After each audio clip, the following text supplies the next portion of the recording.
Hello, today we're going to review my new backpack. I've been looking for a pack that can do it all. And if you watch some of my other videos, you know I'm not an ultralighter, but I'm a lightweight guy. And I'm trying to transition to lightweight. So I've been looking for a pack that I can do the JMT on or just do weekend trips on. And I think I found a pack that can do it all. So this is going to be my new go-to pack.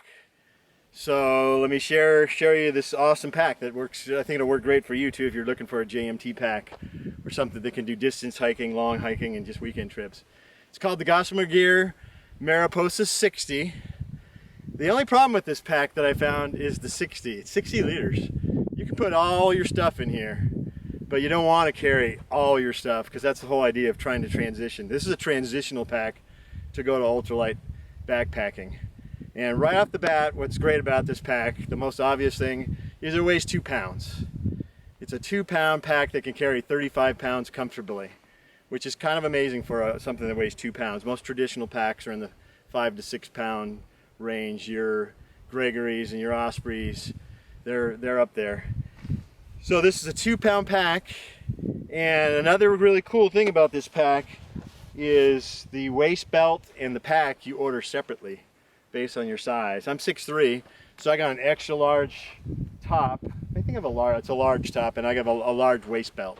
So you order them separately. So if you're a tall, skinny guy, you can get your large pack and your medium waist belt. If you're a tall, fat guy, you can get a large pack and an extra large.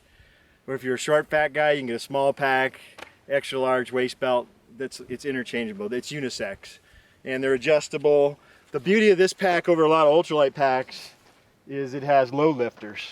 A lot of the ultralights don't have load lifters, so I can pull those in, and that's what makes it a comfortable pack for carrying a good load. But 35 pounds is kind of the recommended maximum. So on the JMT, for those long stretches, say you're going from MTR all the way to the end, to Whitney Portal, you might go up to 40 pounds. You should be able to hit 40 pounds no problem. If you can get to the 35 pound range, but you can go a few pounds over for a couple days. It's not going to kill you. But I've got loaded with about 25 pounds right now. You can see how I have all this junk on there. If you look around, obviously I'm not using the ice axe. I just wanted to show you. You can strap things on if you want to. Like I said, it's a danger to try and bring everything. I have 25 pounds in here right now, and that's with water and a full-size bear vault. I have a bear vault 500. That's the full-size big bear vault. So when I was looking for a pack that could do it all, I was stuck on the idea of using a bear canister and having it horizontal in the bottom of my pack, because that's always how I've carried my packs. I'm transitioning from an Osprey 70-liter pack, which is an awesome pack. It carries 50 pounds comfortably, but the pack weighs 5 to 6 pounds. It's too heavy, and the temptation to bring all kinds of crap is just too great, and I'm just used to carrying it sideways. My daughter's a Gregory person. She carries her canister sideways. So at first I was looking for packs that could only carry a big canister sideways, but that's not necessary. I was looking at the Osprey Exos. They're a 58-48, great pack.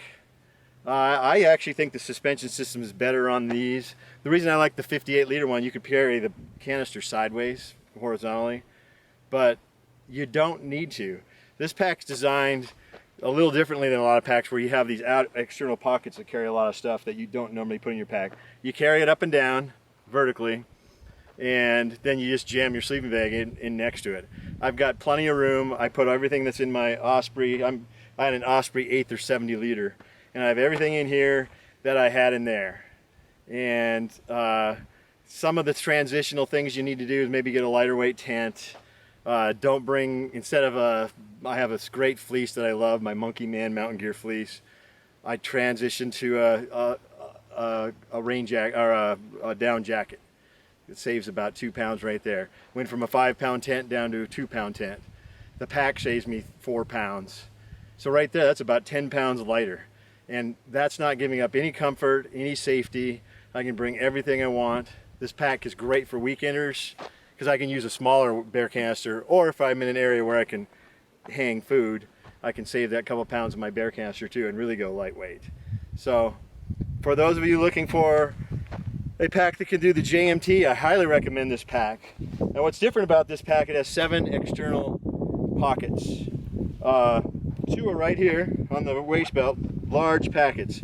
Got my Mosquito Net, which you're going to need this year on the JMT. A lot of times you'll be hiking and it's great, and you'll come across a meadow, mosquitoes will be everywhere. I can whip this out, put on my hood, and I'm good. I keep my headlamp, sunscreen, I got a compass in here, my cell phone, lip balm, all those kind of things that I can't tell you how many times I've got sunburned because I've been too lazy to put my pack down and get out my lip balm. Now it's right here. I can have a candy bar. Here's my cell phone, old school, my painkillers, and I got lip balm in there too, and a knife, things that I just would use all the time. And I'm a big fisherman, so this pack has this big side pocket. My tent's in there, my tent poles, and I have a fishing pole in there too. 5-piece ultralight fishing pole. And the beauty of having this side pocket, it's really easy to pull out. I can pull it out when I'm on the trail and do some fishing. A lot of times it's like, I don't feel like pulling all this stuff out. So then I have my smart water bottles. I can fit 2 of them in here, no problem. The upper one, a lot of people put their cooking gear in there. I keep my toilet kit in there and a first aid kit. Actually, I have my first aid kit. There's a top pocket that you keep a map in, first aid kit. This thing gets huge, but I have everything in here to go a week in the backcountry and more. I actually added like stuff like this ice axe, and which I don't really need for right now, but I just wanted to show you. You can carry a lot. This load carries really comfortably. I'm sweating a lot because it's 103 degrees where I'm at right now, not because of the pack's making me sweat. One problem with this pack is it doesn't have the air pocket right here.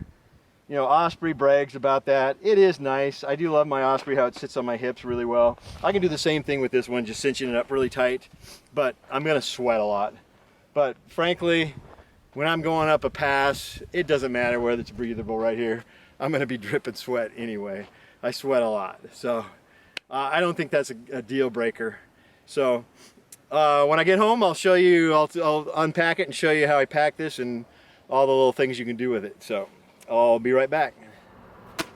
Okay, so I want to show you how I pack this pack and how it's a little different than other packs because you carry a lot of the stuff on the outside, which is a good thing because you can have access to those things.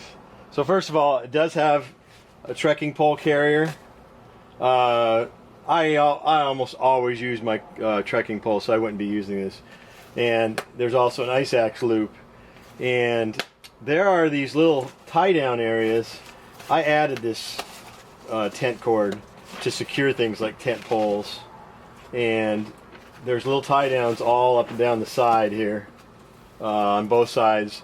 So you can, I think there's 3 on each side. So you could add these all the way across if you wanted to add something like a Z rest or something like that, but you really want to be careful with that because this thing has plenty of room already, so you really don't need extra storage space. But I just want to show you that those loops are there if you did want to have those things. So I have this packed with pretty much everything I would bring on like a JMT hike. So I like to have my flip-flops.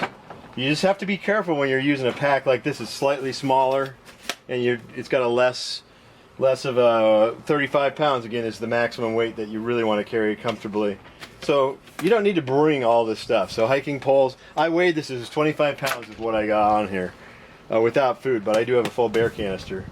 So you can see there's 7 pockets, a big one, 2 small ones. I've got 2 smart bottles, and they're partway full with water. I drank some of them. There's my filter. I might bring some Aquamira or maybe a backup filter too, but that's really all you need. My tent fits nicely on this big pouch on the side, and I also use it to carry my fishing pole. So the beauty of that is if it's raining, you can set up all your stuff without getting everything else in your pack wet. So we got that. There's my fishing pole. and then we're gonna get what's actually inside this pack. So there's actually 4 tie downs up and down the side to tie things to. So I just have one at the bottom to help secure stuff. So there's this big outside pocket. Now one thing about these pockets, they're a little hard to pack when you really have your pack stuffed. They're stretchy, but once you pack the inside, they're a little tougher to jam stuff in there. The water bottles, no problem fitting 2 water bottles. So on this outside thing, you can put your lunch, a wet rain fly. I have things like, say if the weather got bad, I got a beanie, I got some gloves, my pants. These are my rain pants. And I hike in shorts a lot. A lot of times I don't bother bringing long. Just don't bring things that you're not going to use. Rain pants I do like to have. They're not very heavy. They pack down really small. And then this is my shell, my rain shell. It's like 8 ounces. And I put this over a down jacket to stay dry. So it's readily available right there in the back. And like I said, it might have a tent fly or something like that. And I got some cord for hanging my food or whatever, just a miscellaneous cord. So that's everything that I put on the outside. Like I said, right here, if you're gonna have a pack like this, you kind of need a lot of little baggies like this, or plastic bags. This is called Robic. It's some kind of nylon. It's really tough. Durability doesn't seem to be a problem at all with this pack. And all these little pockets have little drain holes so they don't fill up with water. But it's not waterproof. Most packs aren't. But it seems to be made of a really good material. This is like I said, my toilet kit. It's readily available in case I have to use it during the day. So now let's go inside. What we got inside of here. You can see it's freaking huge. There's a little clip to secure this. So this kind of folds over, and that's how you make it waterproof. But if I was going in and I had a lot of rain, I'd either use rain bags, or I would put a garbage can liner in here. So that's how much room you have. If you really needed to go heavy, you could make it a lot taller. But like I said, that's a temptation to. There's a temptation to do that, but you don't really want to. So I got my fuel, and I did a pretty crappy job of packing this. Do I need a mug? Probably not. If I'm going solo, I use this as my measuring cup, but I probably wouldn't bring this a lot. That's my blow-up pillow, which I really like. Sleeping is really important to me, so I do bring those comfort items. I got some clothes. There's my down, very compressible. So I have that. I don't need my fleece. I actually did put my fleece in here just to fill this thing up. Some extra socks, 1 extra shirt. Don't need 2 or 3 extra shirts, extra pair of underwear. This is my cooking kit. It's a pretty big cooking kit. There's a stove in there and all my cooking supplies. It'd probably be nice to have a smaller one that I could fit on the outside, but I never cook except for dinner. My sleeping pad, and about that sleeping pad, I use a short. This is a really cheap light. I think I got this at a garage sale at REI. It's only a 3/4 length, so my feet don't get covered. And what's cool about this pack, it has this sit pad feature, and it comes out. It helps support the back of this thing, but it also is pretty handy if you want to sit on it during a break, or I could put this at the bottom of my sleeping bag underneath where my feet would be, because my pad doesn't go all the way down to my feet. Throw some clothes in there. Kind of a neat feature. Some people don't. If you're going ultralight, you might choose not to have that, but it gives you a little extra firmness. This is where there is a metal stay that holds this. I'll show you. That's your frame. So that's kind of a neat feature. I like it. Like I said, you're gonna sweat a little bit using that. And here's these generous hip pads for carrying power bars, things you need to get to a lot. So see how this is just a big giant tube. So basically you pack it like any other pack. You want it balanced. So I got more clothes. This is my big heavy duty fleece. It's huge. Probably shouldn't bring that on future trips. So I'm gonna try to get more down and more compact stuff. So the rest of this is just my food and my sleeping bag. So I just stuffed my down sleeping bag next to the bear canister. So you really want a down bag with a pack like this because it's super compressible. This is a 15-degree bag and it has no problems fitting in there. This is a Marmot Helium. Pretty pricey bag, but I go a lot, so I spend some money. So then all that's left in here is my bear canister. So again, it's hard to access. There's no other access. It's just one big bag. But from all my years of backpacking, I like a single bag. On my packs, I prefer that. A lot of people complain this pack doesn't have a zipper at the bottom for access, but all the stuff I need to access is on the outside of the pack. So full size bear vault.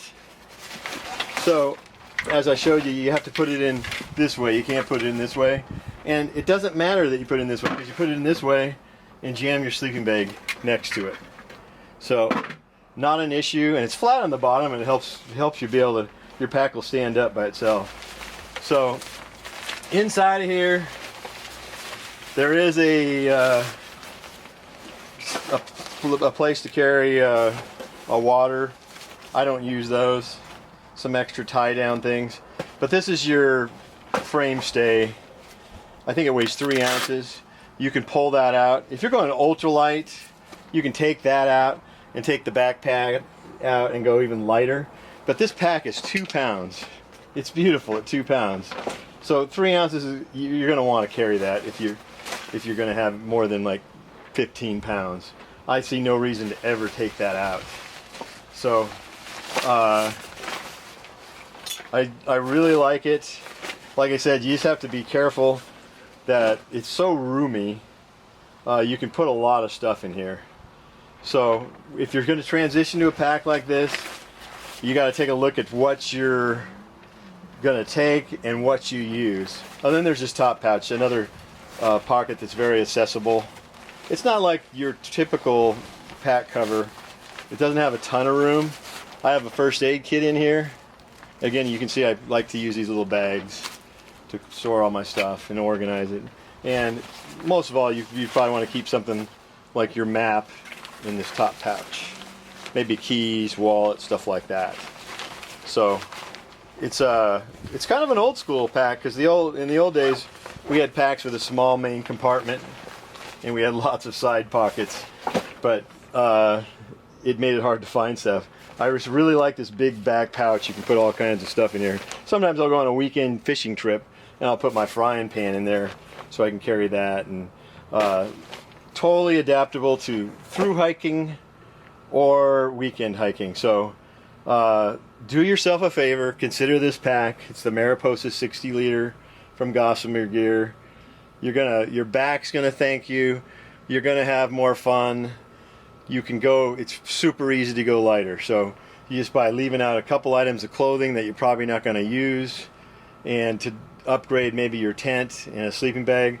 I know it's pricey, but you can go middle of the road. Like this is a middle of the road pack. This retails for $260, and you could get Cuban fiber and save a pound, but it's a pound worth an extra $200. To me, it's not. It's 2 pounds. And then you can go middle of the road on, instead of Cuban fiber tent, you can get something like a Go Light or a tarp tent. And then you can easily get a 1-man tent in the 2-pound range and a 2-man tent in the 3-pound range. So just by making the pack and the tent change, you're talking 5 to 6 pounds easy. And by just being smart about the way you pack, there's no reason you can't take a pack like this. You're going to hike longer, faster, feel better. Your body's going to thank you. So I really like it. And for an ultralight pack, this is an unusual pack. It's got great padding. It's just extra wide. A lot of the ultralights have skinnier pads. And like I said, it has load lifters and all kinds of adjusters. If you want your sternum strap adjuster to go to different heights is right here. The hip belt is nice and wide and padded, and it grips onto my hips really good. So I'm really happy with it, and this is going to be my pack for the foreseeable future. So check it out and let me know if you have any questions. Thanks for watching.